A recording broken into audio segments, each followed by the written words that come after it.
sometimes the people who should love you the most are the ones who hurt you the deepest. 3 weeks after Harold Mays buried his wife of 40 years, his stepson changed the locks and told him to leave. At 72, Harold stood on a frozen road with one duffel bag and $97 to his name. He had no family left and nowhere to go. Then he saw an auction flyer for a house selling for $99. He bought it.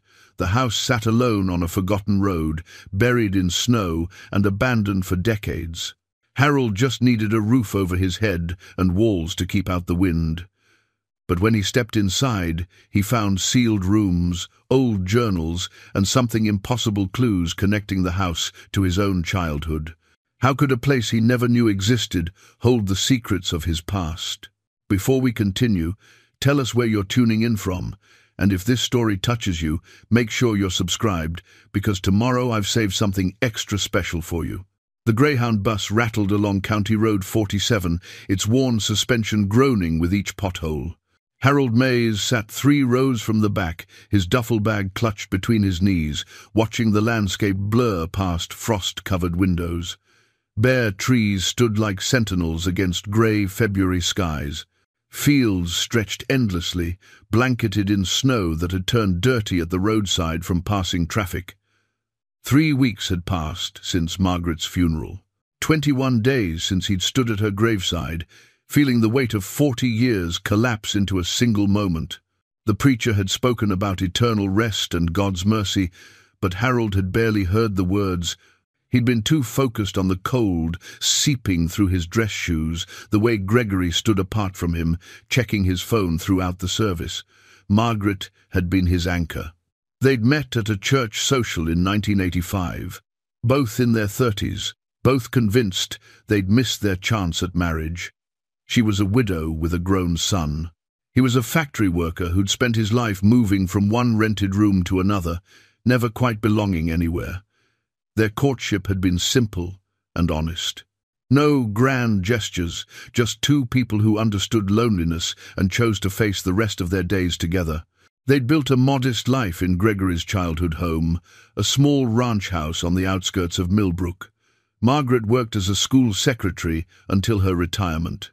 Harold kept his job at the metalworks plant, bringing home a steady paycheck that covered the bills and allowed for small comforts. A television, a reliable car, Sunday dinners after church. It wasn't wealth, but it was stability, and for a man who'd grown up in foster care, stability meant everything. He'd never legally adopted Gregory, though he'd tried. Margaret's son had been 19 when they married, already grown and wary of the man replacing his deceased father. Harold understood. He'd never pushed, never demanded the title of father. He'd simply tried to be steady, reliable, present. He'd helped Gregory through college expenses when he could, attended his wedding, sent birthday cards that rarely received replies. The distance had hurt, but Harold had accepted it as the price of coming into someone's life too late. Margaret's illness had come suddenly, a cough that wouldn't quit. Tests that revealed stage 4 lung cancer, 6 months from diagnosis to the end. Harold had cared for her through all of it, the hospital stays, the chemo that left her weak and nauseous, the final weeks when hospice set up equipment in their bedroom and time became measured in morphine doses. Gregory had visited twice. The day after the funeral, Gregory's lawyer had appeared at the door. Harold had still been in shock, moving through the house like a ghost, unable to sit in the living room without expecting to hear Margaret's voice. The lawyer had been professional but cold. The house had been in Margaret's name only, inherited from her first husband. According to her will, it passed to Gregory. Harold had 30 days to vacate. 30 days? Harold had repeated, certain he'd misunderstood. My client is prepared to be generous, the lawyer had said. He'll give you 60 if you need it. Harold had looked past the lawyer to where Gregory stood on the porch, unwilling even to come inside. Their eyes had met for just a moment before Gregory looked away. That had been 3 weeks ago. Harold hadn't needed 60 days. He'd packed his clothes, a few photographs, Margaret's wedding ring that he couldn't bear to leave behind, and he'd left. He had no siblings, no children, no cousins he'd kept in touch with. Foster care had scattered whatever family connections might have existed, leaving him adrift in a way that 69 years of life had never quite corrected. He'd spent 2 nights in a homeless shelter before the shame became unbearable. On the 3rd day, searching through community bulletin boards for room rentals he couldn't afford, he'd seen the auction flyer stapled crookedly to a corkboard. Estate liquidation, Sale County seizure properties houses, starting at $99. The auction had been held in a cold municipal building that smelled of floor wax and old paper. 15 people scattered among 50 folding chairs, most of them contractors looking for cheap properties to flip. The auctioneer had been bored, moving through the lots with mechanical efficiency. Most properties had gone for thousands, even the worst needed that much for back taxes and fees. Then came Lot 47. 2-story farmhouse, 1,840 square feet, Millbrook Hollow Township, parcel 234512. Property sold as is, no utilities, significant structural concerns. Opening bid $99. No one had raised a paddle. The auctioneer had waited, called once, twice. Harold had lifted his hand, more reflex than intention. Sold to paddle 38 for $99. Just like that, he'd paid in cash at the clerk's window, his last. $97 plus 2 singles. A woman behind him in line had quietly handed him when she'd overheard him counting. He'd tried to refuse, but she'd pressed them into his palm and walked away before he could protest. The deed had been processed that afternoon. The clerk had handed him the papers with an expression somewhere between pity and confusion. "You know this property has no heat, no water, and hasn't been occupied since the 1,950 seconds. "I know," Harold had said, though he hadn't really known anything except that he now owned something, and after a lifetime of renting and borrowing and living in spaces that belonged to other people, that felt like a kind of miracle. The bus jolted to a stop. "Millbrook Hollow," the driver called. "End of the line." Harold gathered his bag and stepped into the February cold. The bus station was just a covered bench beside a shuttered gas station. The town itself looked frozen in time, a single main street with perhaps a dozen buildings, half of them empty. A post office, a general store with a faded awning, a diner with a closed sign in the window, a town hall with peeling white paint. This was the address on his deed. County Road 47, 3 miles north of town center. Harold started walking. The road stretched ahead, empty and white. His boots crunched through snow that had been packed down by occasional traffic but never fully cleared. The temperature hovered around 20 degrees, cold enough that his breath came out in clouds, cold enough that his ears ached within minutes. He'd bought supplies in the city before catching the bus: canned soup, crackers, a sleeping bag rated for 0 degrees, waterproof matches, a flashlight, batteries. Everything was crammed into his duffel, making each step a test of endurance. He was 72 years old, and he felt every year in his knees, his back, his lungs that burned with each inhale of frozen air. After 40 minutes, he saw it. Set back from the road, barely visible behind a wall of snow-heavy pines, stood a 2-story farmhouse. The structure sagged slightly to the left, as if the earth beneath it had shifted over decades of freeze and thaw. Windows on the ground floor were mostly intact, but filmed with grime and ice. The upper windows showed gaps where glass had broken. The porch listed forward, its steps buried in snowdrift. Harold stood at the end of the long driveway, studying what he'd purchased for $99. Paint that might once have been white had peeled away in long strips, exposing grey wood underneath. The roof showed gaps where shingles had blown away. A brick chimney rose from the center, its top courses crumbling. It was, by any reasonable measure, a ruin. But it was his. He trudged up the driveway, each step sinking ankle-deep. The porch groaned under his weight, but held.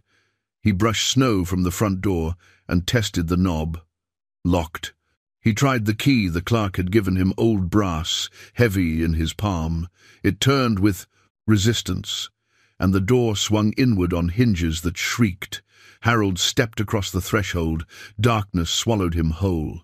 He fumbled for his flashlight, and when the beam cut through the gloom, he saw what 70 years of abandonment looked like.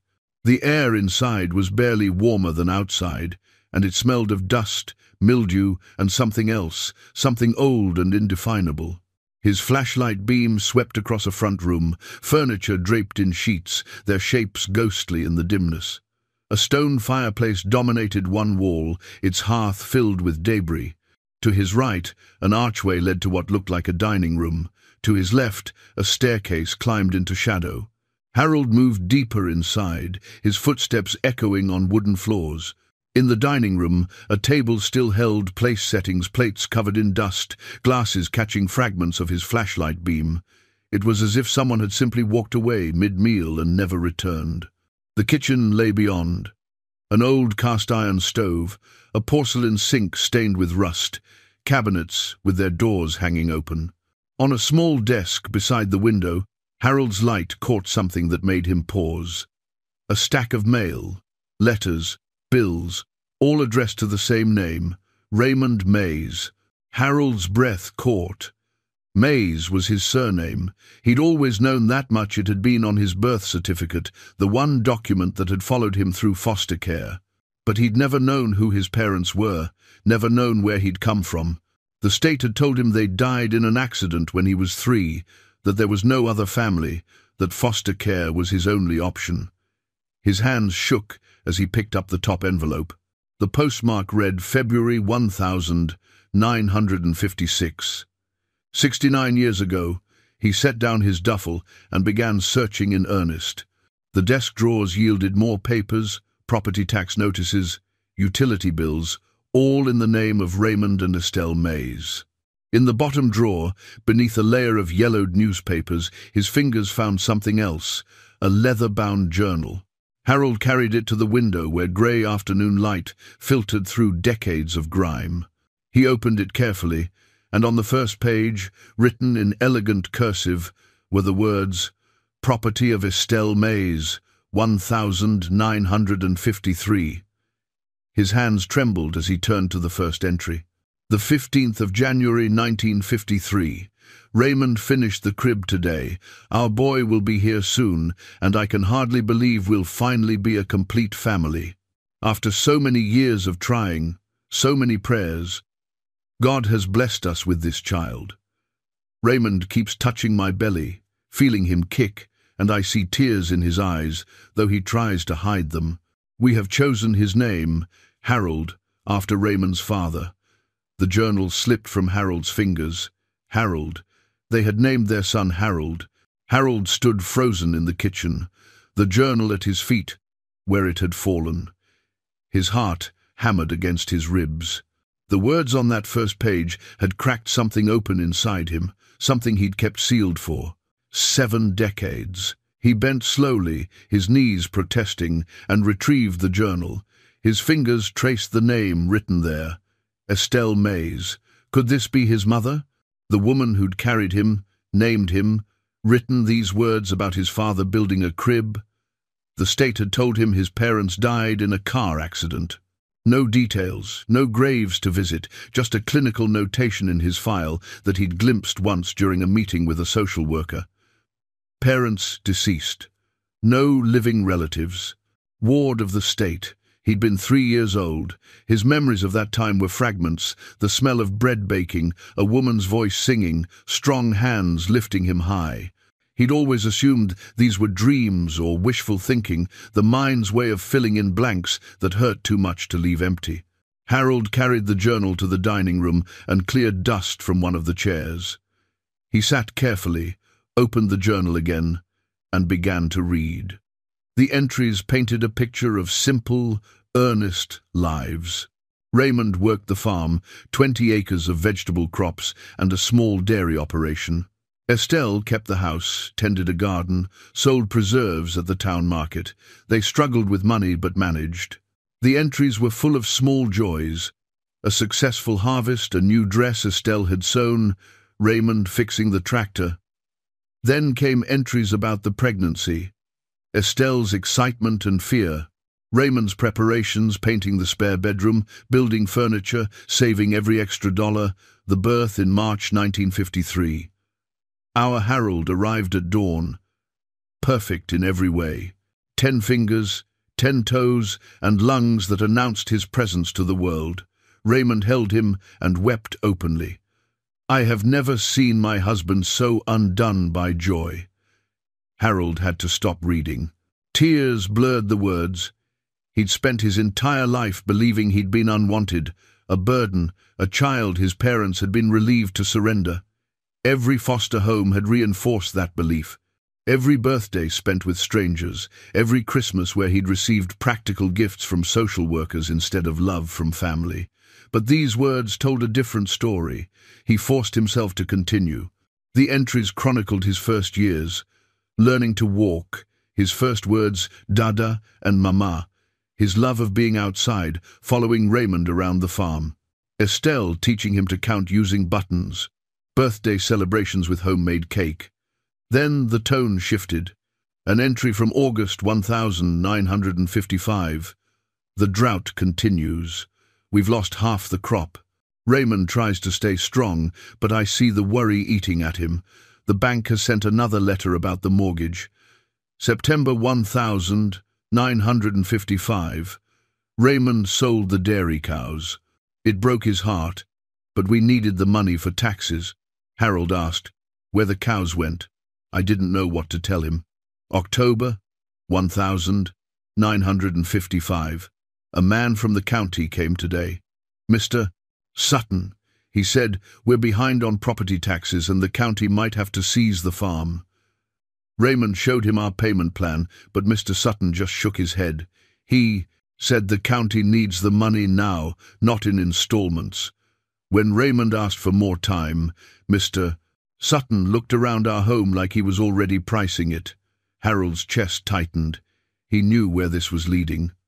November 1955. Mr. Sutton came again. This time he brought papers. He said if we sign over the property voluntarily, the county will forgive the debt and we can stay as tenants until we find another place. Raymond refused. He said this land has been in his family for 2 generations. Mr. Sutton's face went cold. He said, men who can't pay their debts don't get to keep their property. One way or another, you'll be leaving. December 1955. They came today, sheriff's deputies and Mr. Sutton. They said we had 72 hours to vacate. But Raymond checked the dates. We still have 3 weeks until the final deadline, according to the original notice.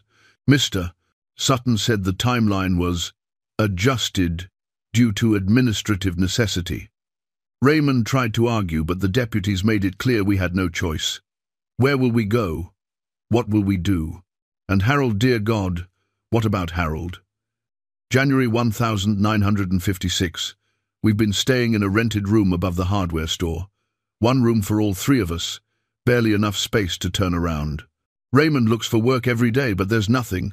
The drought affected everyone. Harold keeps asking when we're going home.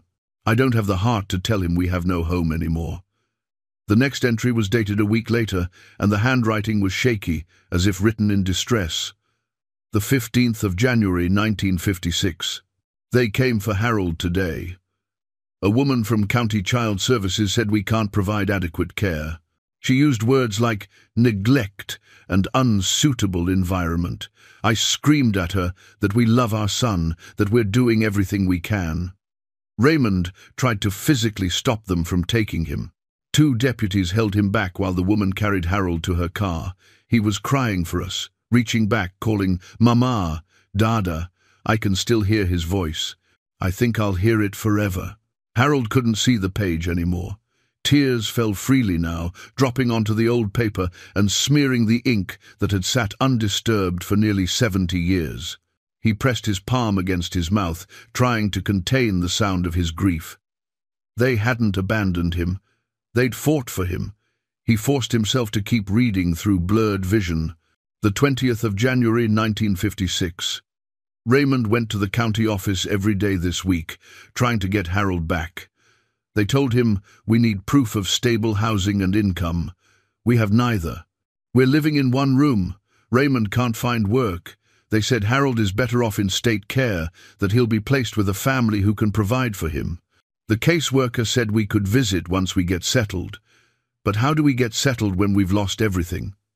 The 3rd of February 1956, Raymond discovered something. He found the property records at the county office. The farm was auctioned the day after we were evicted before the legal deadline. It sold for a fraction of its value to a private buyer. Mr. Sutton's signature is on all the paperwork. Raymond says this is theft, that we can fight it. He's trying to find a lawyer, but none will take the case without money up front. And even if we got the farm back, would they return Harold to us? I don't know anymore. I don't know anything, except that my son is gone, and my heart is broken in ways I didn't know were possible. The entries continued through February, each one shorter, more desperate. Raymond, trying to build a legal case. Estelle, writing letters to Harold at his foster placement that were never answered, returned with "No contact allowed" during adjustment period. Then came the final entry, dated March 1956. "I don't know how we'll survive this." Raymond barely sleeps.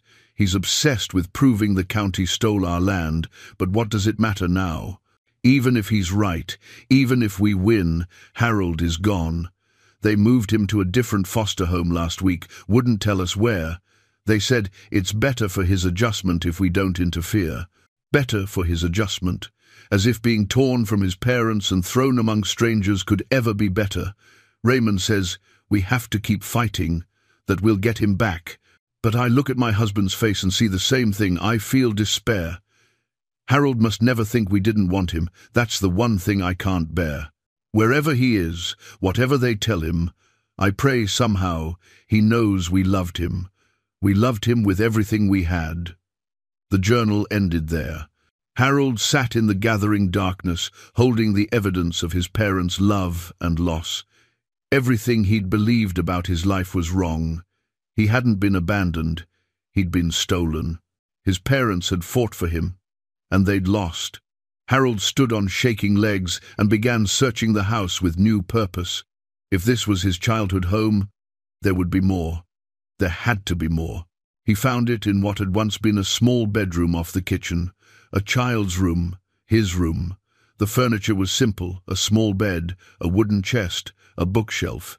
On the wall, someone had painted a mural of farm animals, a cow, a horse, chickens. The paint was faded and peeling, but he could still make out the cheerful colors his mother must have chosen.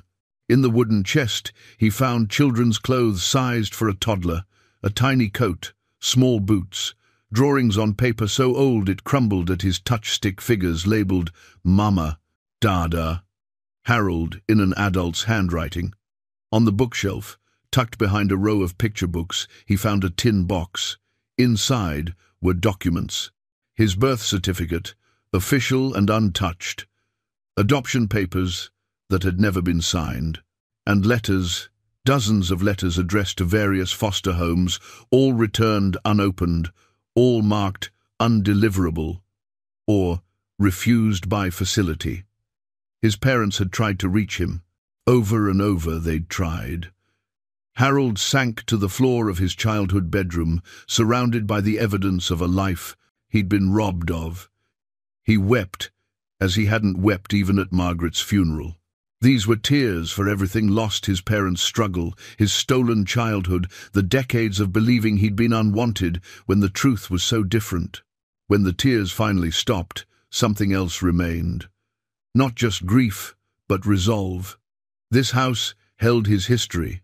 These walls had witnessed his first steps, heard his first words, sheltered the family that loved him. He would restore it. He would honor his parents' memory. And he would find out exactly what had happened to Raymond and Estelle Mays after they lost their son. The light was nearly gone. Harold gathered his sleeping bag and made a space in the front room near the fireplace. Tomorrow he would begin the work of reclaiming his past. But tonight He simply sat in the darkness of his childhood home and let himself remember the fragments that suddenly made sense, the smell of bread, the woman's voice, the strong hands lifting him high. Mama, Dada. He'd been loved. Morning light filtered through grimy windows, waking Harold from restless sleep. His body ached from the cold and the hard floor. The sleeping bag had kept him from freezing, but comfort was another matter entirely. He was 72, not 22, and his joints reminded him of that fact with every movement. He sat up slowly, taking in his surroundings with fresh eyes. In daylight, the house looked less ghostly but no less abandoned. Dust covered every surface in a thick blanket. Cobwebs draped the corners like funeral cloth. Water damage stained the ceiling in dark patches where the roof had leaked, but it was still standing, still his. Harold used a corner of the kitchen to organize his supplies. He ate crackers and canned peaches for breakfast, standing at the window and looking out at snow-covered fields. Somewhere out there, his father had worked this land. Somewhere in this house, his mother had sung him to sleep. He spent the morning exploring more carefully. The parlor held furniture from the 1952, all of it worn but salvageable. A sofa with springs poking through faded fabric, 2 armchairs, a coffee table with water rings marking its surface. Above the fireplace mantel hung a mirror so tarnished it barely reflected anything. On that mantel, he found a Bible. The leather cover was cracked and dry, but when he opened it, pressed flowers fell out, dried and brittle, but still recognizable as daisies. On the inside cover, written in careful script, Raymond Mays and Estelle Porter married the 12th of June, 1948. Harold did the math.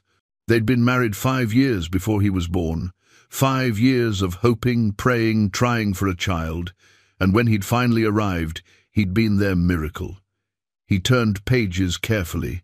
The Bible contained a family record section, his parents' birth dates, their wedding date, and there, in his mother's handwriting, Harold Raymond Mays, born the 3rd of March 1953.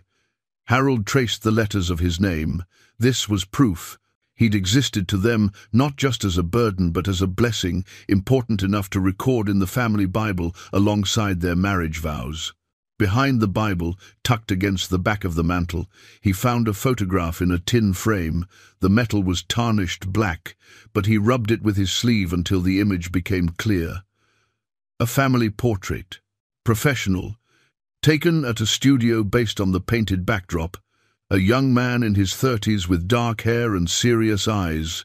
Raymond, a woman beside him, with gentle features and light hair pinned back Estelle, and between them, held in his mother's arms, a toddler in a white shirt and small tie. Harold stared at his own face from 70 years ago. He'd been perhaps 2 in this photograph, chubby-cheeked and solemn.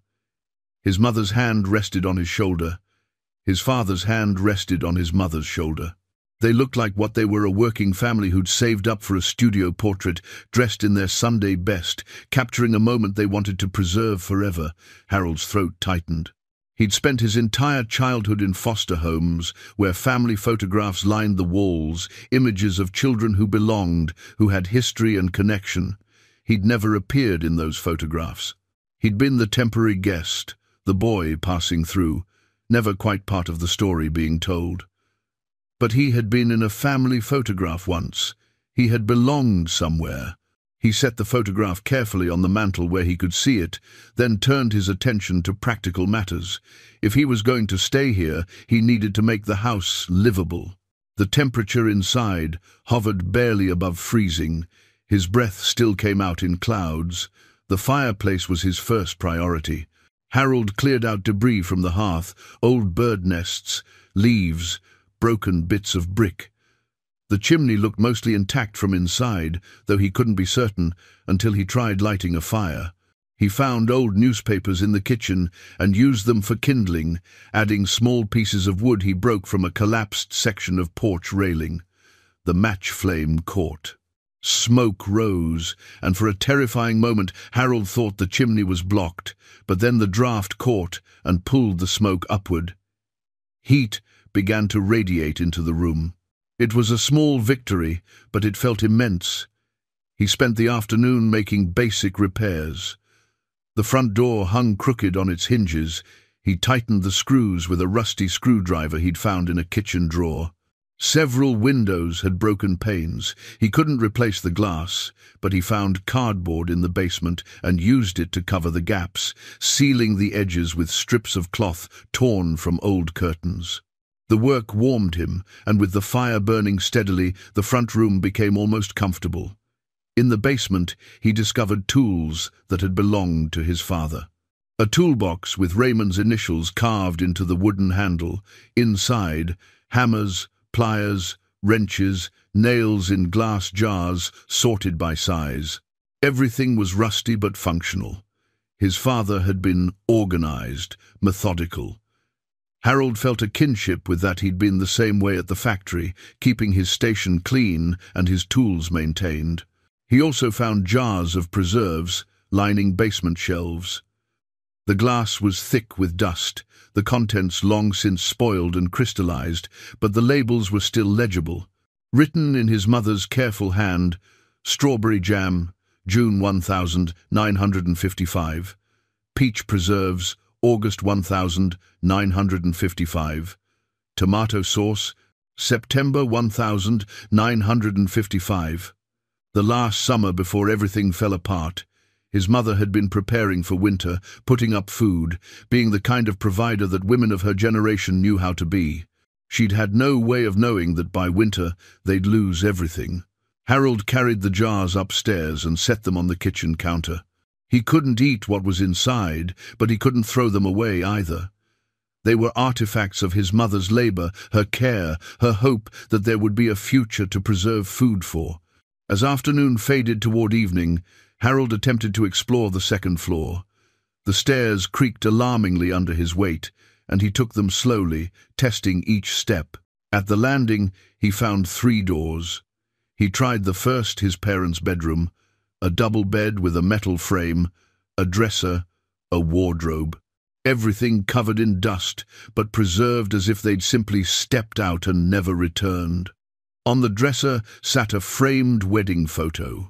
Raymond in an ill-fitting suit, Estelle in a simple white dress with a small bouquet. Both of them young and hopeful, unaware of what was coming. The second door opened to his room, the one he'd found the previous night. In daylight, he could see more details. The painted animals on the wall, height marks penciled on the doorframe with dates he'd been measured regularly, his growth documented. The last mark read, Harold, age 3, January 1956. 1 month before they'd taken him away. The third door was locked. Not with a key lock, but with a heavy, sliding bolt mounted on the outside. Someone had locked this room deliberately, preventing access.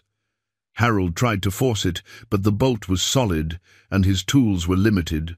Whatever was behind that door, someone hadn't wanted it found. Harold returned downstairs as darkness fell. He fed the fire and ate a cold supper of canned beans. Then he sat in one of the armchairs, wrapped in his sleeping bag, and continued reading his mother's journal by flashlight. He found an entry from December 1955 that mentioned the bolt. Raymond installed a lock on the spare room today. He's storing all the documents there, everything related to the property seizure, copies of correspondence, the timeline showing they took the farm illegally. He says, if anything happens to us, there needs to be a record.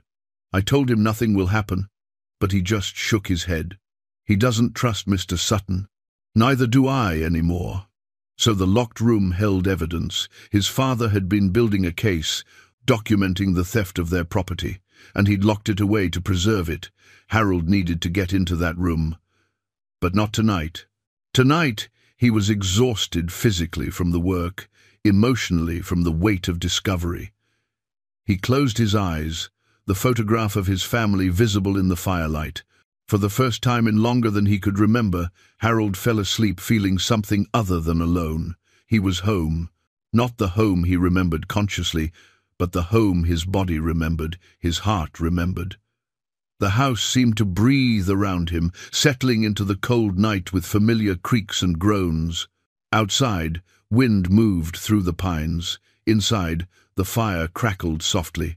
And Harold slept in the house where he'd been born, where he'd been loved, where his story had begun before it was so cruelly interrupted. Tomorrow, he would continue restoring what had been lost. Tomorrow, he would find a way into that locked room and discover what his father had preserved. Tomorrow, he would take another step toward understanding the truth. But tonight, wrapped in warmth and surrounded by echoes of family, he simply rested. A week passed. Harold fell into a rhythm that felt both strange and right. He woke with the pale winter sun, fed the fire that he kept burning constantly now, and worked until exhaustion forced him to stop. His supplies were running low, but the work sustained him in ways food couldn't. Each day, the house became a little more livable.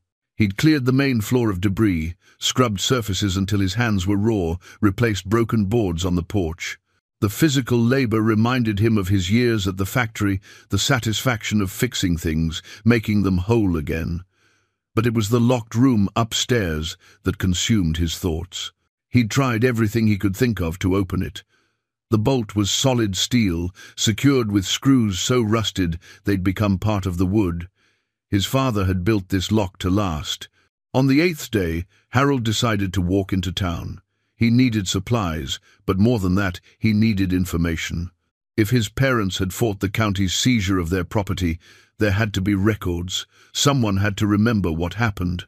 The 3-mile walk felt longer in the cold, but Harold had grown stronger over the week. The work had awakened muscles he'd forgotten he had. At 72, he was learning that the body could still surprise you if you gave it reason to.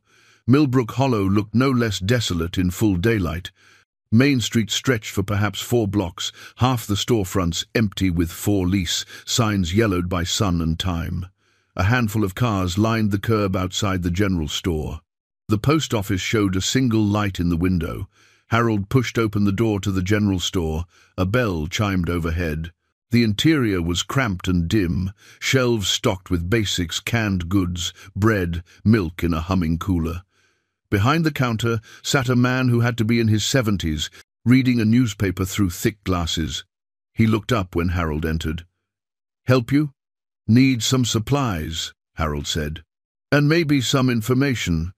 The man studied him with the careful assessment of someone who'd lived in a small town long enough to recognize strangers. "You're the fellow who bought the Mays place." It wasn't a question. News traveled fast in dying towns. "That's right. Harold Mays." The man's expression shifted surprise, then something softer. "Frank Zimmer. I own this place." He stood slowly, arthritis evident in the movement. "Mays, you said?" "I'm Raymond and Estelle's son." Frank's face went still. He came around the counter, moving closer as if he needed to see Harold better. "The boy they lost? The boy the county took?" Frank exhaled slowly. "Lord have mercy. We all wondered what happened to you. You were just a little thing. 3 years old, maybe? Your mama used to bring you in here. You'd point at the candy jars, and she'd let you pick one piece if you'd been good." Harold's chest tightened. Another piece of his past, confirmed by a stranger who'd known him as a child. "What happened to them?" Harold asked. "After they lost the farm?" Frank's expression darkened. "Nothing good. They tried to fight it, your father especially. He went to the county offices every week, trying to prove the seizure was illegal. But Irving Sutton ran things back then. He was county clerk, had his fingers in everything. Raymond couldn't get anyone to listen. And my mother? Estelle was quieter about it, but you could see it eating at her. She'd come in here sometimes, just to be around people, I think. She'd stand in front of those candy jars and cry. After they took you, something broke in her." Harold had to look away. The grief was still too raw. Frank continued, his voice gentle. "They left town eventually, had to. Couldn't afford to stay. Someone said they'd gone north, looking for work. That was early 1957, I think. Never heard from them again." He paused. You came back looking for them? I came back because I had nowhere else to go. I didn't know this was their house until I got here. Frank shook his head slowly. That's something, isn't it? All these years, and you find your way home without even knowing. He moved back behind the counter. Get what you need. We'll settle up when you're done. Harold gathered supplies, more canned goods, matches, batteries, soap. At the counter, Frank tallied the total on a piece of paper. Comes to $43. Harold counted his remaining money. $21. I can pay half now. Can I owe you the rest? Frank waved him off. Pay when you can. Or don't. Your folks were good people. I figure I owe them something. I'll pay, Harold said firmly. But thank you. As Harold packed his purchases into his duffel, Frank said, if you're looking for information about what happened back then, Phyllis Crane at the town hall might help. She's been working there since the 1,950 seconds. Saw everything. Never spoke much about it, but she remembers. Harold thanked him and headed for the town hall. The building was small and drafty, heated by a single radiator that clanked and hissed. Behind a desk sat a woman with steel-grey hair pulled into a tight bun. She looked up when he entered, her eyes sharp behind wire-rimmed glasses. Can I help you? I'm looking for property records.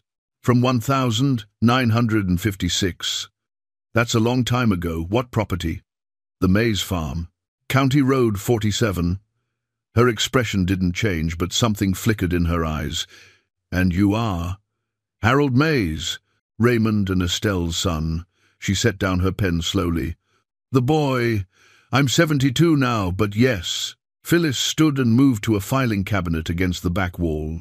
She pulled out a drawer, fingers moving through files with practiced efficiency. She extracted a thin folder and brought it to the counter. This is what we have. Public record, so you're entitled to see it. Harold opened the folder. Inside were property deed transfers, tax assessments, and a single official notice of seizure. He read through them carefully, his factory-trained mind sorting through the bureaucratic language. The timeline was wrong. According to the original tax notice, his parents had until the 15th of February 1956 to pay. But the seizure was executed January 28, more than 2 weeks early. He pointed this out to Phyllis. She nodded. I was a young clerk then, just started working here. I remember when that happened. Mr. Sutton processed the seizure himself. When I asked about the date discrepancy, he said the board had approved acceleration due to likelihood of non-payment. But I never saw any board meeting minutes about it. So it was irregular. It was a lot of things, Phyllis said carefully. Irving Sutton had considerable authority back then. What he said usually went, who bought the property? Phyllis pulled another sheet. Auction was held the 2nd of February 1956, sold to a private buyer for $800. Well below assessed value. Who was the buyer? She showed him the name. Sutton Holdings, LLC. Harold looked up. Irving Sutton bought it himself? Through a company. Legal, technically, but it raised eyebrows even then. A county clerk seizing property and then purchasing it through a shell company. She paused. People talked quietly, but nobody did anything. Why not? Because Sutton had power. He controlled records, influenced decisions. Anyone who challenged him found themselves having problems, permit denials, tax audits, business license issues. People learned to keep quiet. Harold felt anger building, hot and righteous. My parents lost everything because one man decided he wanted their land. Phyllis's expression was pained. I've worked here 45 years. I've seen a lot of injustices. But what happened to your family was one of the worst. Your father tried to fight it. He filed complaints, gathered evidence. But without money for lawyers and without anyone willing to stand with him, he didn't have a chance. What happened to Irving Sutton? Retired in 1980, died in 1985. His son, Lawrence, runs the family businesses now. He's a developer, owns properties all over the county. Built on stolen land, Harold thought. He thanked Phyllis and left with copies of the records. The walk back to the house felt different. He wasn't just restoring a building anymore. He was uncovering a crime that had destroyed his family and never been answered for. That locked room upstairs suddenly felt more urgent. 2 weeks into his stay, Harold finally managed to remove the door to the locked room. He couldn't break the bolt, so he'd unscrewed the hinges instead, working patiently with his father's old tools. When the door finally came free, he set it carefully against the hallway wall. The room beyond was smaller than the others, barely large enough for a single bed, but it held no furniture. Instead, cardboard boxes lined 3 walls, stacked waist-high and labelled in his father's blocky handwriting. Evidence 1955. Correspondence. Witness statements. Legal research. Harold stood in the doorway, understanding washing over him. His father hadn't just complained about what happened. He'd built a case. Methodically, carefully, he'd documented everything. Harold carried the first box downstairs to better light and warmth. Inside, he found a meticulous record of the farm's finances, ledgers showing every payment made to the county, every tax installment. His father had been behind, yes, but not significantly. And the payments had been consistent until the drought. There were letters too. Raymond writing to the county board, requesting an extension. Writing to the state tax office, asking about appeals processes. Writing to legal aid societies, begging for help he couldn't afford. Most letters had responses clipped to them. Denials. Form letters expressing sympathy but offering no assistance. One response from a lawyer in the state capital: "While your case has merit, without significant funds for a retainer, I cannot take this on. I wish you the best." Harold found his mother's recipe box that afternoon, tucked in a kitchen cabinet behind flour tins and sugar containers. The wooden box was simple, handmade, with EM carved into the lid. Inside were recipe cards, written in Estelle's elegant script. He read them one by one. Pot roast with carrots, Sunday chicken, biscuits and gravy. Each card had little notes in the margins. Raymond's favorite: make extra gravy. Harold loves the crispy skin, good for church socials. At the bottom of the box, he found a card that nearly broke him. Harold's birthday cake, written across the top in careful letters. The recipe called for strawberries, vanilla, butter, cream frosting. Below the ingredients, a note: "Our boy turns 3 this March. He asks for strawberry every year. His smile when he sees the cake makes all the work worthwhile." Harold sat at the kitchen table, holding the card and imagining his mother's hands writing those words. She'd loved him enough to document his preferences, to make sure his favorite cake would be waiting each birthday. And after they'd taken him, had she made that cake anyway, on his 4th birthday with no child there to eat it? He tried to remember birthday cakes from foster care. There had been some, he supposed. Generic celebrations with whatever children were in the home at the time. Store-bought cakes with stiff frosting. He couldn't remember a single one specifically, but somewhere, buried deep, was the memory of strawberries. He'd always liked them. Harold attempted to make one of the recipes that evening, the pot roast. He had no roast, but he had canned beef and carrots. He followed his mother's instructions as best he could with his limited supplies. The result was edible, if not quite right. But sitting there, eating food made from his mother's recipe in his mother's kitchen felt like a kind of communion. The next morning, he walked back into town.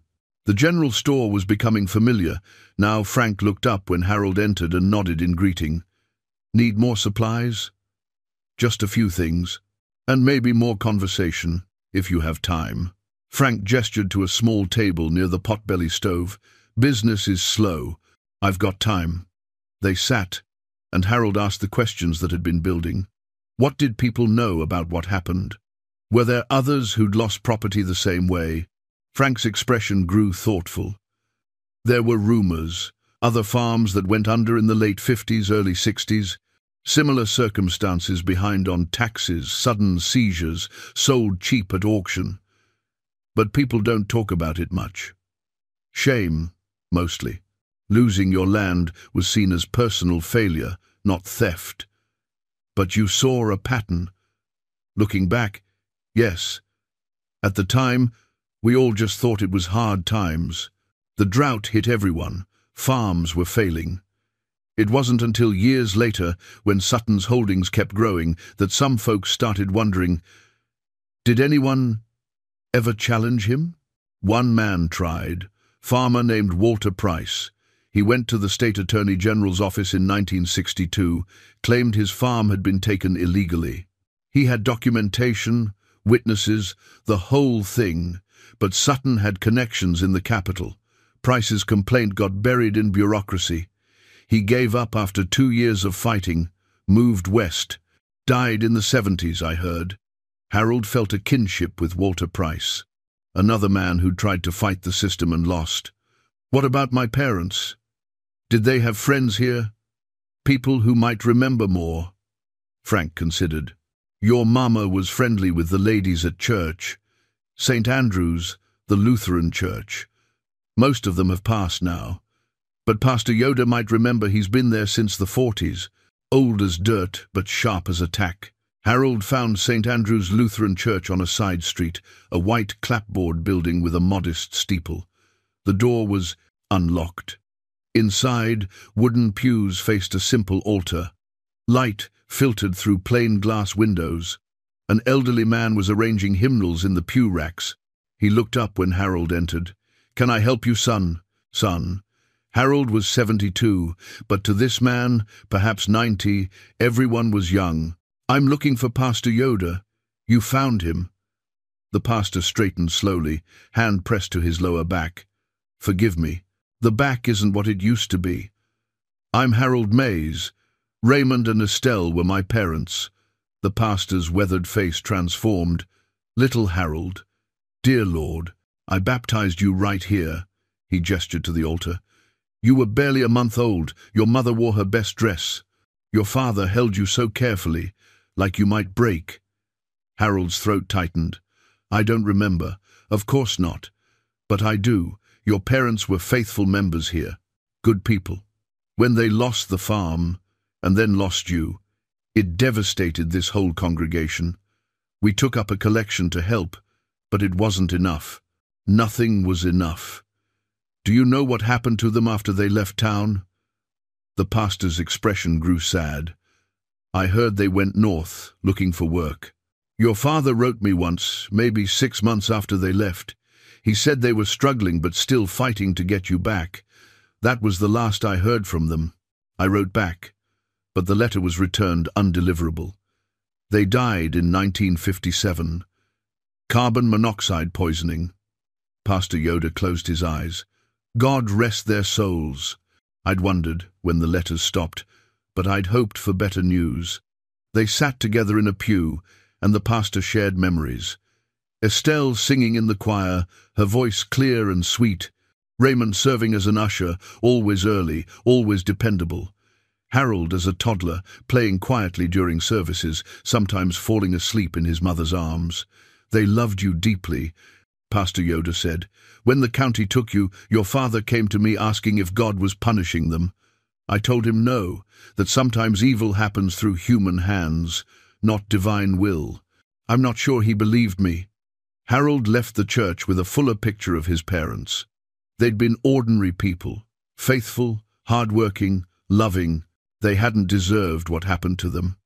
That night, back at the house, Harold sat with his father's evidence boxes and his mother's recipes and the family photograph on the mantel. He was starting to understand not just what had been taken from him, but what had been taken from them. A life, a family, a future. And somewhere, someone had profited from that theft. Harold made a decision. He would tell this story. Somehow, he would make sure people knew what Irving Sutton had done. Harold found the medal while searching through his parents' bedroom dresser. It was wrapped in a small American flag, tucked beneath folded clothes that smelled of age and mothballs. The bronze star lay heavy in his palm, the ribbon faded, but the metal still catching the light. He turned it over. Engraved on the back, Sergeant Raymond Mays, European Theatre, 1944. His father had been a war hero. Harold sat on the edge of the bed, holding the medal and feeling anger rise like a tide. Raymond Mays had served his country, fought for freedom, earned recognition for bravery, and that same country had allowed a corrupt clerk to steal his land and destroy his family. The irony was bitter enough to choke on. He carried the medal downstairs and set it beside the family photograph on the mantel. These were his father's legacies, service and love. Both had been betrayed. Harold returned to the evidence boxes with renewed determination. In the second box, he found letters that revealed more of his father's struggle. Raymond had written to his old army unit, asking if anyone knew lawyers who might help. He'd written to veterans' organizations, hoping for support. Most hadn't responded. Those who did expressed sympathy but offered no concrete assistance. One letter stood out. It was from Raymond to a newspaper editor in the state capital, dated March 1956. Harold read it carefully.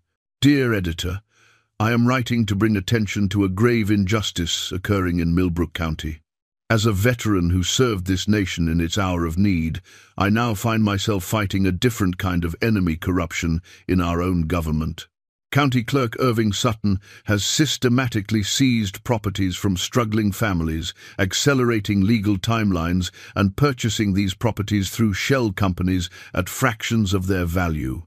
My own farm was taken illegally, 2 weeks before the legal deadline for payment. When I attempted to challenge this, I was threatened with jail.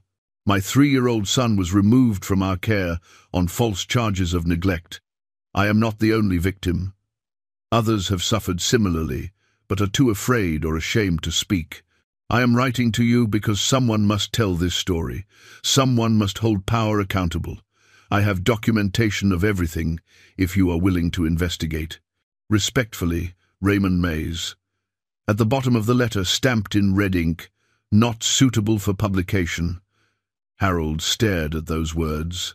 His father had tried to go public, tried to expose the truth, and he'd been dismissed. The phone rang. Harold had given the town hall number to Frank as an emergency contact, the only concession he'd made to modern communication. He walked the 3 miles to town to take the call. Phyllis handed him the receiver with an apologetic expression. "It's someone named Gregory." Harold's jaw tightened. He took the phone. "Yes. Where the hell are you?" Gregory's voice was sharp, irritated. "You can't just disappear. I've been trying to find you for 2 weeks. I'm at my house." "What house?" "You don't have a house." "I bought one. The house where I was born, as it turns out." Silence on the other end. Then, "You're being ridiculous. You're 72 years old. You should be in a facility where people can look after you." Harold felt something shift inside him. For 40 years, he'd made himself small around Gregory, trying not to cause conflict, trying to be acceptable. But standing in this town hall, surrounded by records of his father's fight, he found he had no more patience for being diminished. "I'm taking care of myself just fine." "With what money? You had nothing when you left." "I'm managing." "This is foolish. You need to come back. Let me help you find a proper place." "No." The word hung in the air. Harold had never refused Gregory anything before. "Excuse me?" I said no. "I'm not coming back. I'm staying here. You can't survive in some abandoned house in the middle of nowhere. Be reasonable. I've survived worse. And I'm done taking orders from you, Gregory. Your mother was the only thing connecting us, and she's gone. You made it clear I wasn't family when you changed those locks.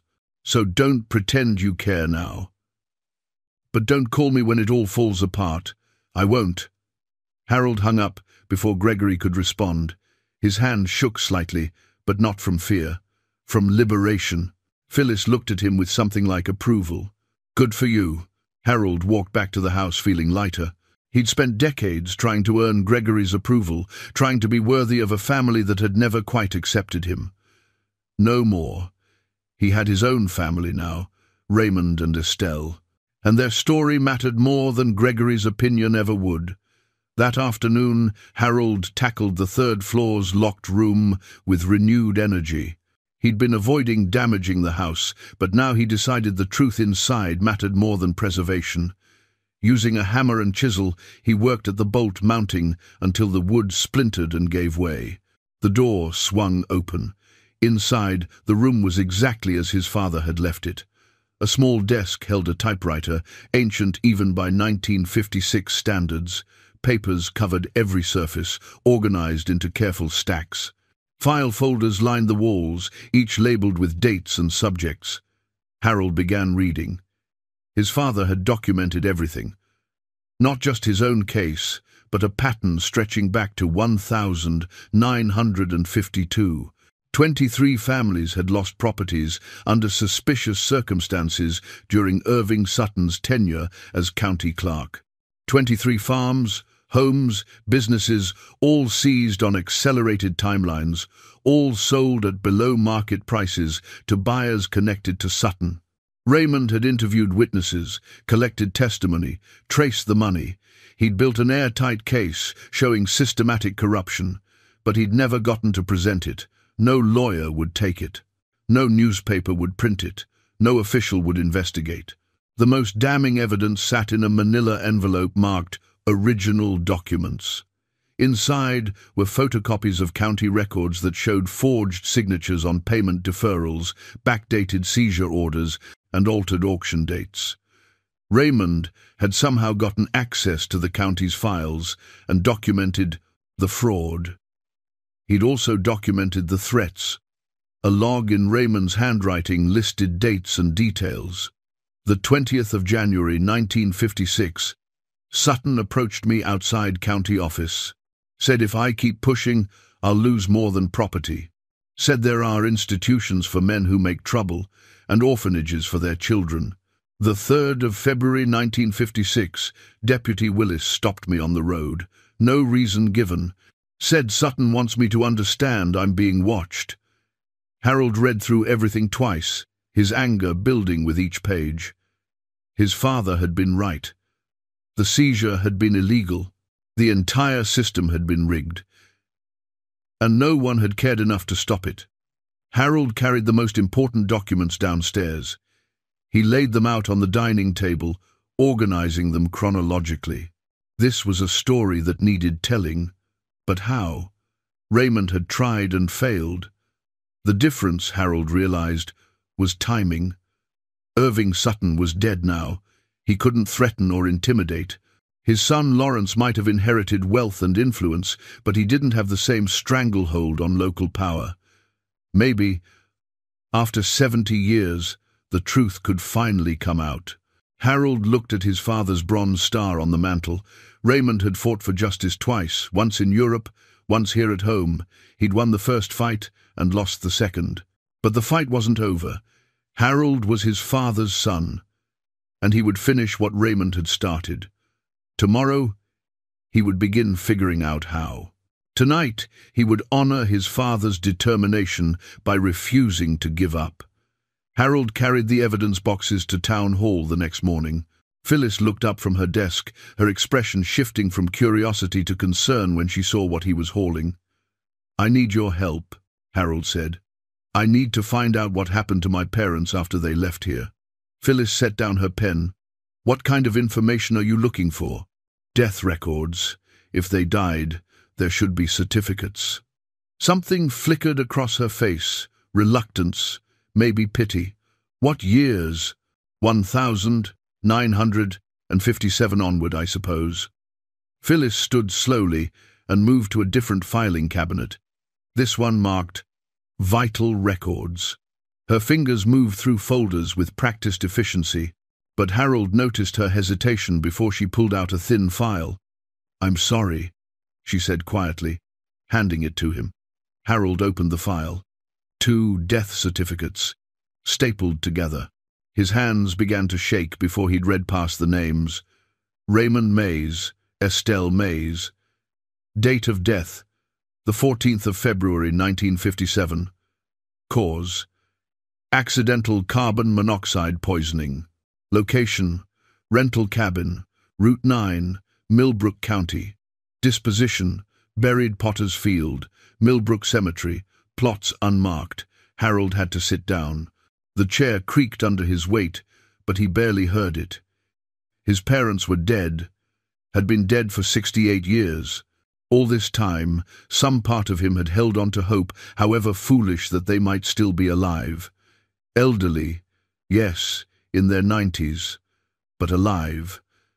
That hope died as he stared at the certificates.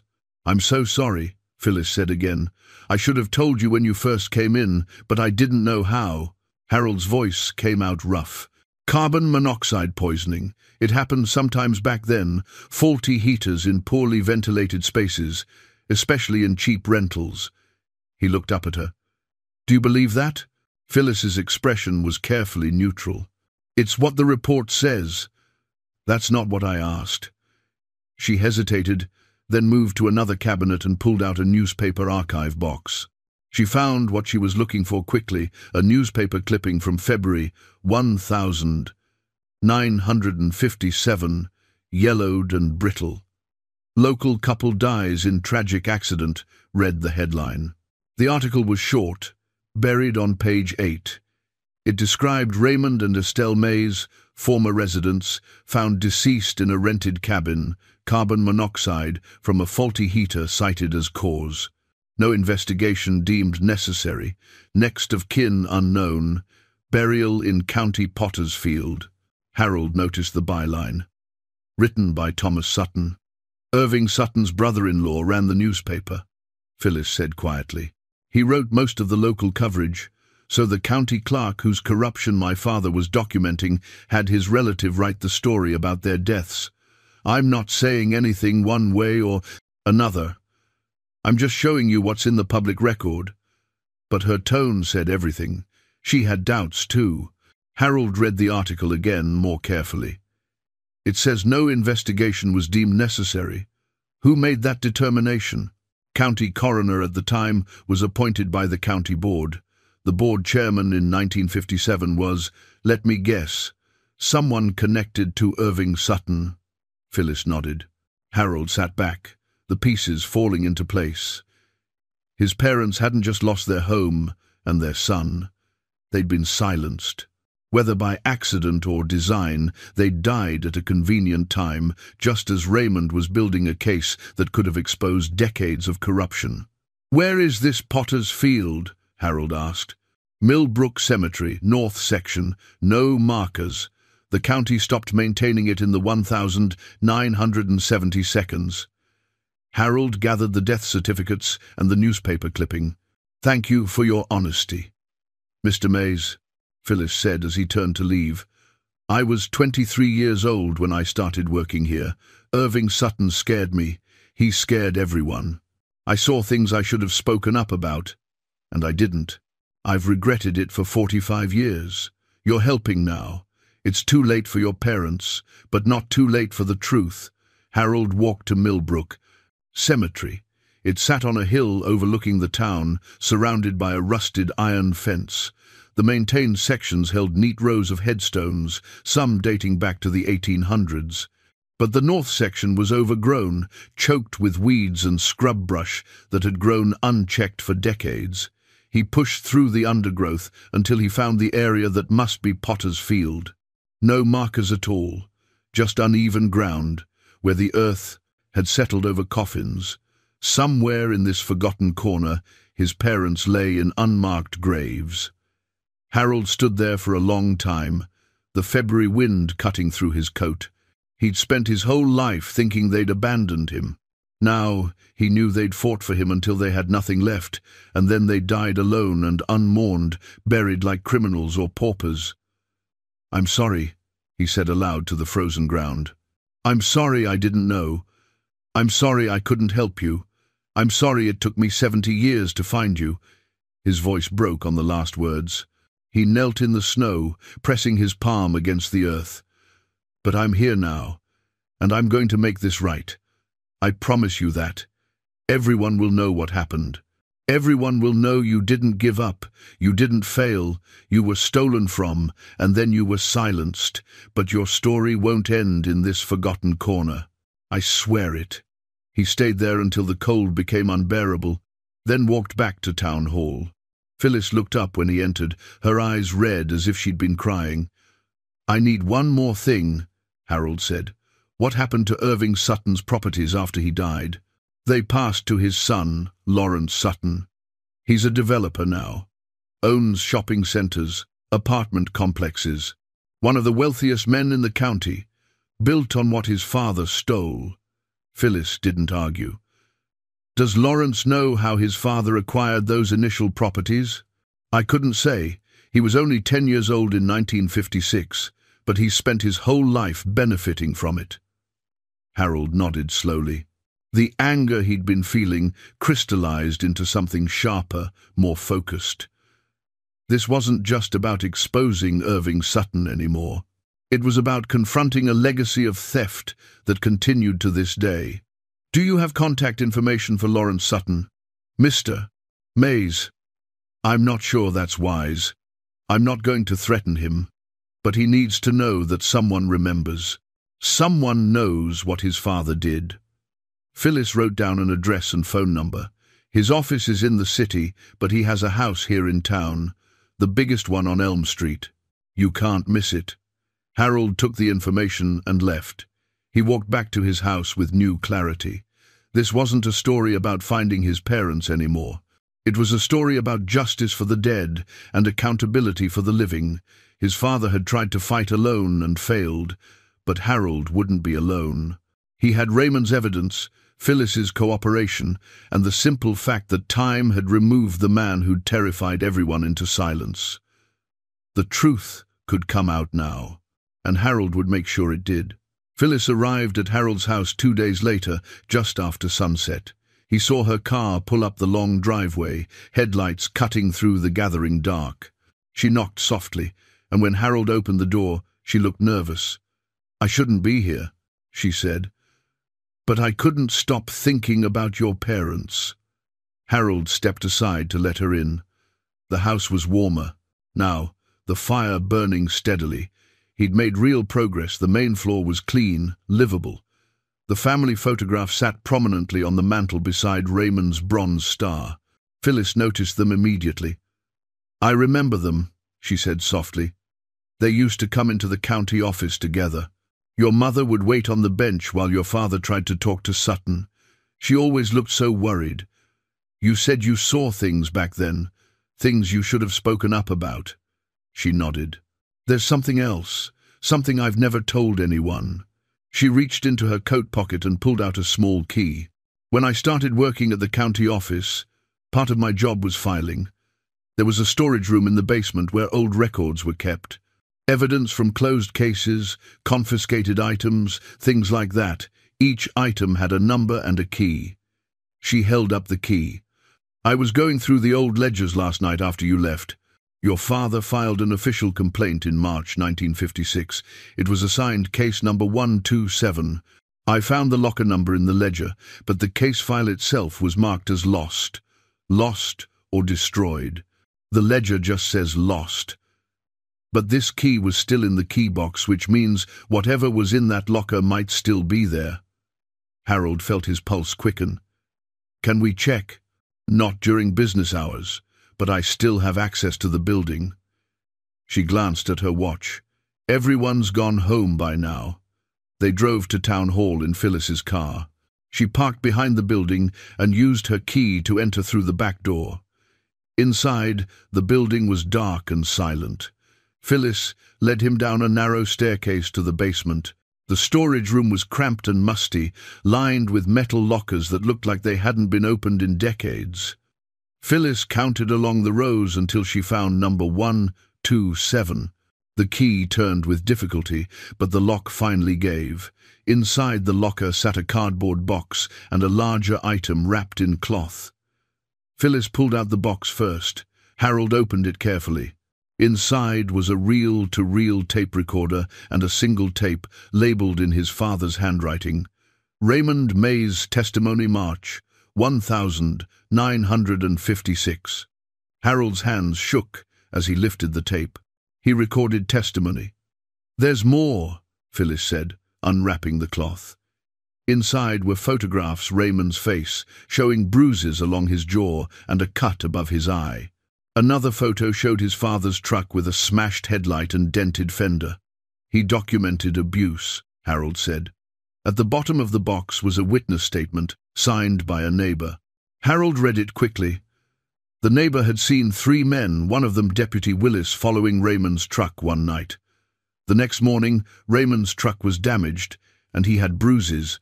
The witness statement was dated the 10th of March 1956 and notarized, but clipped to it was another document, a retraction, dated March 12, stating the witness had been mistaken and withdrawn the complaint.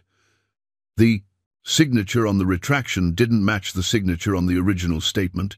"They forged the retraction," Harold said. "I told you," Phyllis said quietly.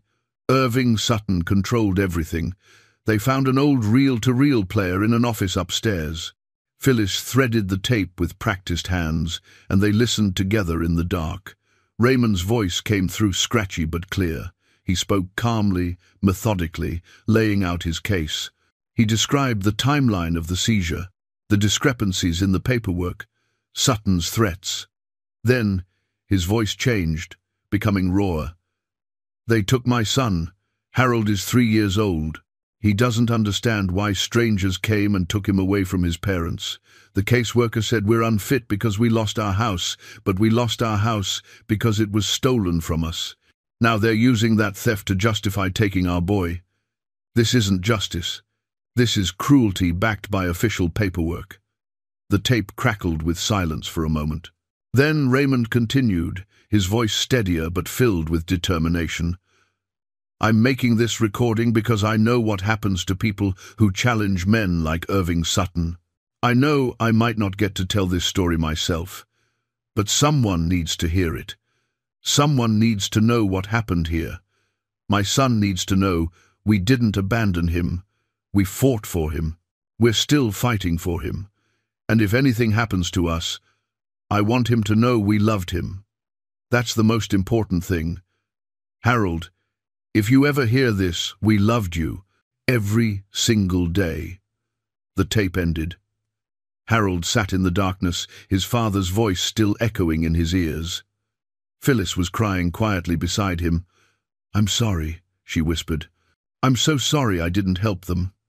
You were young. You were scared. I understand. I should have been braver." Harold put his hand over hers. "You're being brave now." They copied everything, the tape, the photographs, the documents. Phyllis kept the originals safe in the locker, but Harold took copies home. Evidence his father had preserved, waiting 70 years to be heard. Over the next few days, Frank helped Harold connect with other elderly residents who remembered the 1,950 seconds. One by one, they came to Harold's house. 5 people, all in their 70s or 80s, all with stories of families who'd lost property under suspicious circumstances during Irving Sutton's tenure. They sat around Harold's dining table, sharing memories that had been buried by shame and fear for decades. A woman named Dorothy, whose parents lost their home in 1958. A man named George, whose uncle's business was seized in 1960. Each story followed the same pattern: manufactured crises, accelerated seizures, below-market sales to Sutton-connected buyers. "Why didn't anyone speak up back then?" Harold asked. "We tried," George said. "My uncle went to the state attorney general, filed a formal complaint. It got buried in paperwork for 2 years, then dismissed for lack of evidence. By then, my uncle, he had moved to Ohio. He died never getting justice. They decided together to make their stories public. Dorothy suggested contacting a reporter she'd read about in the state capitol, an investigative journalist named Kendra Finch, who specialized in historical corruption cases. Harold called from the town hall phone the next day. Kendra answered on the 3rd ring, her voice sharp and interested when Harold explained what he had. "I can be there tomorrow," she said. This is exactly the kind of story that needs telling. She arrived the following afternoon, a woman in her 40s with a digital recorder and a notebook. Harold showed her everything: his father's evidence, the tape, the death certificates, the witness testimonies from the other families. She listened to Raymond's recording twice, taking notes continuously. "This is substantial," she said. "Your father built an airtight case. The question is, do we have enough to go after Lawrence Sutton? His fortune was built on what his father stole. But he was a child then. Legally, he's not responsible for his father's crimes. But morally?" Kendra smiled grimly. "Morally is a different story. And that's the story I write. The article published online at midnight." Harold didn't see it until morning when Phyllis called him to the town hall. She'd printed it out, and they read it together at her desk. "Buried Truths: How One County Clerk Built a Fortune on Stolen Land," read the headline. Kendra had written with precision and power, laying out the evidence methodically. Raymond's testimony formed the backbone of the story. The other families' accounts provided corroboration. She'd included photographs: the Mays family portrait, Raymond's bruised face, copies of forged documents. The article named Irving Sutton clearly and traced how his initial thefts had been parlayed into holdings now worth millions, all controlled by his son Lawrence. "She didn't hold back," Phyllis said. By noon, Harold's phone, the town hall line, was ringing constantly. Other families calling with similar stories. Reporters from regional newspapers requesting interviews. Someone from the state attorney general's office asking for copies of the evidence. At 2 o'clock, a courier arrived with a legal envelope.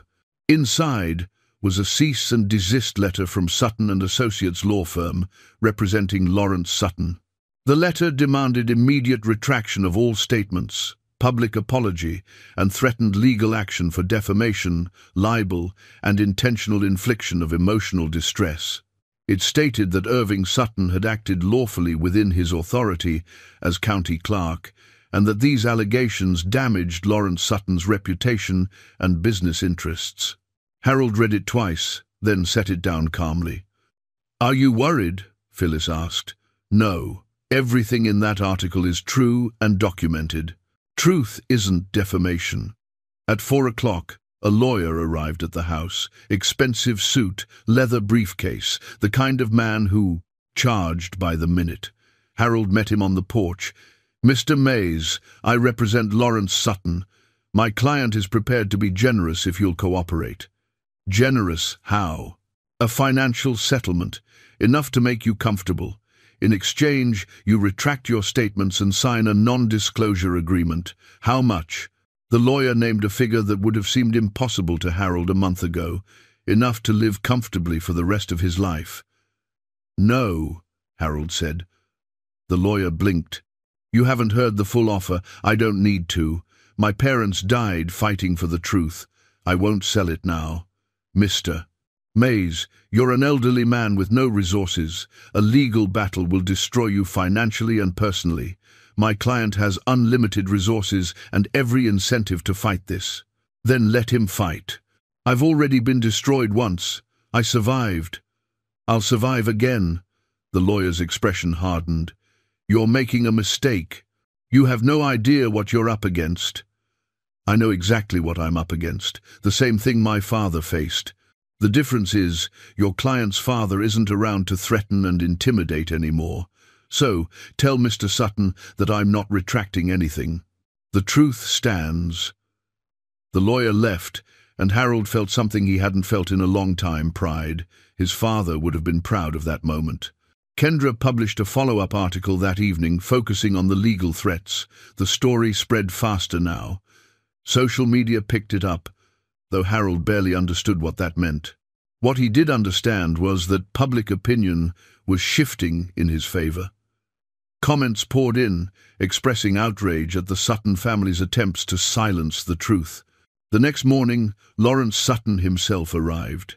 Harold was in the yard, splitting wood, when a black Mercedes pulled up the driveway. A man in his late 60s stepped out, dressed in casual but expensive clothes. His face was tight with controlled anger. "Mr. Mays."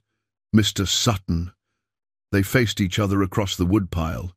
Lawrence looked at the house, taking in the repairs Harold had made, the smoke rising from the chimney. "My father built this county," Lawrence said. "He took worthless properties from people who couldn't maintain them and turned them into productive assets. He created jobs, developed infrastructure, made this place better. He stole from desperate families and got rich doing it. Your parents couldn't keep their farm. That's tragic, but it's not theft. Your father accelerated the seizure timeline illegally. He bought the property through a shell company. He threatened my father and had him beaten. He took their child to punish them for resisting. Then they conveniently died before they could present their evidence. That's not tragedy. That's corruption and possibly murder." Lawrence's jaw tightened. "You have no proof of murder." "I have suspicious timing and a relative of your father's writing the only news coverage. I have a case that was buried and evidence that was hidden. Maybe you didn't know what your father did, but you've built your life on what he stole. That makes you responsible for making it right. I don't owe you anything. You owe my parents. You owe every family your father destroyed. This is pointless." Lawrence turned back toward his car, then stopped. "My lawyers will crush you in court. You're wasting your time and what little life you have left. Maybe, but people know the truth now. That's what my father wanted. That's what I wanted. Everything else is just details." Lawrence got in his car and drove away, tires spitting gravel. Harold watched him go, then went back to splitting wood. His hands were steady. That evening, Phyllis came by with news. The State Attorney General's office opened a formal investigation. They're looking into all property seizures during Irving Sutton's tenure. Will they find anything? Your father already did the work. They just have to follow his documentation. Harold sat on the porch, watching the sun set through the pines. He thought about his father in this same spot 70 years ago, fighting a battle that seemed impossible. Raymond hadn't won, but he'd preserved the evidence, kept the truth alive, trusted that someday someone would listen. That someone was Harold. The phone rang inside. Phyllis answered it, then came to the door. "It's Kendra. She says there's been a development." Harold took the call. Kendra's voice was excited. 3 more families just came forward with evidence. And Lawrence Sutton's business partners are distancing themselves publicly. One of them released a statement saying they had no knowledge of the origin of Sutton's initial holdings. The pressure is working. Harold thanked her and hung up. He stood on the porch of his childhood home, the house he'd bought for $99, the house that had given him back his history.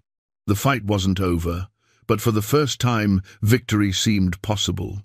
3 days after the confrontation with Lawrence Sutton, a woman in a grey suit arrived at Harold's door. She showed him credentials, identifying her as Assistant Attorney General Patricia Voss. "May I come in?" Harold led her to the dining table, where his father's evidence was still spread out. Patricia spent an hour examining everything, the documents, the tape recording, the photographs. She took notes, asked precise questions, and listened to Raymond's testimony twice. "This is substantial," she finally said. "Your father was meticulous. Most of what he documented can be verified through state archives. Can you prosecute?" "Irving Sutton is deceased. We can't prosecute a dead man. But we can investigate the broader pattern and address civil implications. Families who lost property may have grounds for compensation claims. More importantly, the historical record will be corrected." "What about Lawrence Sutton?" Patricia chose her words carefully. "He inherited property that was improperly seized. Whether he knew about the circumstances is difficult to prove. He was 10 years old in 1956. But we'll be looking at his entire business history. If there are irregularities in how he's operated since taking over his father's holdings, we'll find them." She stood to leave, then paused. "Your father's work here, it's extraordinary. He built a case that would hold up in court today. Most people would have given up. He had something worth fighting for. So do you, apparently." After Patricia left, Harold walked into town. The story had transformed Millbrook Hollow. Reporters had been through, conducting interviews. The town council held an emergency meeting about their historical records. People Harold had never met stopped him on the street to share their own family stories of loss during the 1,950 seconds. At the general store, Frank had the state newspaper spread on the counter. "You're on the front page again." The headline read, "State launches investigation into historic property seizures." The article detailed Patricia's visit and quoted her saying the investigation would be comprehensive. It also mentioned that several of Lawrence Sutton's business partners had quietly begun dissolving their associations with him. "Public pressure works," Frank said. "Lawrence built his reputation on being respectable, connected. That reputation is crumbling." That evening, Gregory called. Harold almost didn't answer, but curiosity won out. "I saw the news," Gregory said. His voice was different, uncertain, without its usual edge. "About your family." "Your real family?" "Yes. I didn't know." "About any of it?" "You never asked." Silence stretched between them. Then Gregory said, "I watched your interview, the one you did with that reporter. You talked about your parents and what they went through. You looked, I don't know, like you finally belonged somewhere." Harold didn't respond. There was nothing to say. "I was wrong," Gregory continued, "about making you leave, about a lot of things. My mother loved you, and I was too busy being angry at her for remarrying to see that. I'm sorry." The apology landed between them, inadequate but genuine. "I appreciate that," Harold said. "But I'm not coming back." "I know. I just wanted you to know that I'm sorry. I accept your apology. But this is where I belong now. In my parents' house." After they hung up, Harold sat by the fire, processing the conversation. Gregory's apology didn't undo the hurt, but it closed something that had needed closing. He could let Gregory go now without bitterness, just as someone you waved to from a departing train, connected once but moving in different directions. The next day brought a town meeting. Not the official council, but a gathering organized by citizens who remembered the 1,950 seconds or had heard family stories about that time. More than 100 people crowded into the community center. Harold stood at the front, uncomfortable being the center of attention, but understanding it was necessary. He introduced the other families who'd come forward, Dorothy, George, and 3 others who'd arrived after Kendra's article. Each told their story. Each story followed the same pattern of manipulation and theft. When they finished, Pastor Yoda stood. "I've served this community for 70 years. I've stayed quiet about many things I shouldn't have. But this moment calls for truth-telling. We all knew something wasn't right back then. We all suspected Irving Sutton was corrupt. But we were afraid, or we convinced ourselves it wasn't our business. We failed these families. The least we can do now is acknowledge what happened and ensure it's remembered." Someone called for a vote on installing a memorial in the town square, a monument listing the families who'd lost property during those years. The motion passed unanimously. Harold felt something ease in his chest. This was what his father had wanted, not revenge, but recognition. Not to destroy the Sutton family, but to tell the truth plainly and let it stand in the light. As people filed out, a man Harold didn't recognize approached him. Well-dressed, probably in his early 60s. "Mr. Mays, I'm Warren Phillips. I was a business partner of Lawrence Sutton's." Was being the operative word. Harold waited.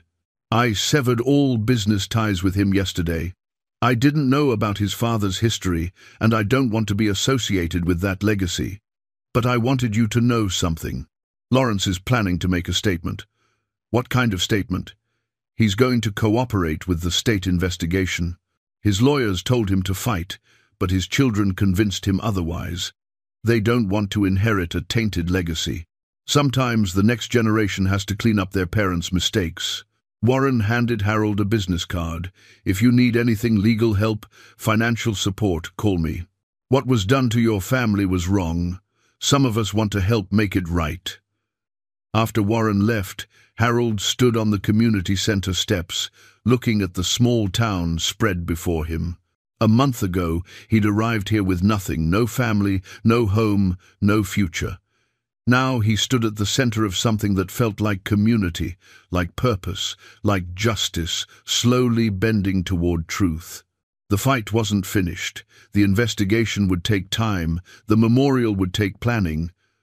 But the hardest part was done. The silence was broken. His parents' story was no longer buried in forgotten corners and unmarked graves. It lived now, in public memory, where it belonged. Harold walked home through the cold February evening, toward the house that had been stolen and reclaimed, toward the fire burning in the hearth, toward the family photograph on the mantel. Toward home, spring arrived slowly, melting snow revealing ground that hadn't seen sun in months. Harold stood in the garden plot behind the house, turning soil that his father had once worked. The earth was rich and dark, ready for planting. 3 months had passed since he'd bought the house for $99. In that time, everything had changed. The state investigation had confirmed what Raymond documented 70 years ago. 23 families received formal acknowledgement of wrongdoing and modest compensation from a fund Lawrence Sutton had established. It wasn't enough to undo the damage, but it was recognition. It was justice, however delayed. Lawrence had made a public statement, carefully worded by lawyers, but genuine enough. He acknowledged his father's actions, expressed regret, and committed to making amends. His business empire had contracted significantly, partners fleeing the tainted association. Harold didn't feel sorry for him. Some legacies demanded a price. The town square monument was unveiled in April. Simple granite with bronze lettering, listing the 23 families and the years they'd lost their properties. At the top, in larger letters, "In memory of those who lost everything but never lost their dignity." Raymond and Estelle Mays were the first names listed. The dedication ceremony was small but meaningful. Pastor Yoda led a prayer. Dorothy read a poem her mother had written years ago about loss and resilience. Harold stood quietly, his parents' names now permanently etched in stone where everyone could see them. After the ceremony, Harold had driven to Millbrook Cemetery with Frank and Phyllis. The county had installed proper headstones in the potter's field, simple markers with names and dates. Harold stood before his parents' graves, no longer unmarked and forgotten. "I kept my promise," he said to the earth beneath his feet. "Everyone knows your story now. Everyone knows you fought. You didn't fail. You never failed." He'd placed flowers there, daisies, like the ones pressed in the family Bible. Now, in his garden, Harold planted tomatoes and beans and peppers. His mother's mason jars sat on the kitchen counter, cleaned and ready for this year's harvest. He would fill them with vegetables he'd grown in the soil his parents had tended. The circle would complete itself. The house was fully restored now. Frank and several others from town had helped with repairs. Harold couldn't manage alone. New shingles on the roof, windows replaced, paint that would last another decade. Inside, he'd furnished it simply a mix of the original furniture, carefully restored, and a few new pieces. The family photograph still held its place on the mantel beside Raymond's bronze star.